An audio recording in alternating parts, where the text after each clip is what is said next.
गांव का घर। एक गांव में रामलाल नाम का एक अमीर किसान रहता था। रामलाल के दो बेटे मोहन और सोहन अक्सर अपने पिता की संपत्ति को लेकर झगड़ा करते थे। हमेशा तुम वसीयत की बात करते रहते हो। सोहन, पिताजी की सेहत का भी ख्याल है या नहीं? और तुम जैसे संत जो संपत्ति में बिल्कुल रुचि नहीं रखते। बस दोनों चुप हो जाओ। मुझे अपनी संपत्ति से ज्यादा तुम दोनों की लड़ाई का दुख है। माफ करिए पिताजी, मैं अपनी वसीयत बना दूंगा, लेकिन मेरी एक शर्त है।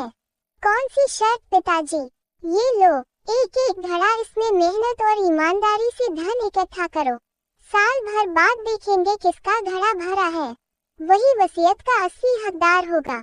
मोहन और सोहन घड़े लेते हैं और अलग अलग दिशा में निकल जाते हैं। मोहन खेत में काम कर रहा है। वह फसल काट रहा है और पसीने से लथपथ है। बीच बीच में वह अपनी बचत का कुछ हिस्सा घड़े में डालता है। मेहनत ही मेरी ताकत है। पिताजी ने ईमानदारी का जो पाठ पढ़ाया है उसी पर चलूंगा।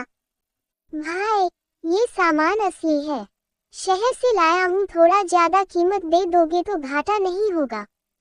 ठीक है, लेकिन अगर नकली हुआ तो? मुझ पर भरोसा रखो। सोहन पैसे लेता है और अपने घड़े में डालता है। एक साल बाद रामलाल अपने दोनों बेटों को बुलाता है। मोहन और सोहन अपने अपने घड़े लेकर आते हैं।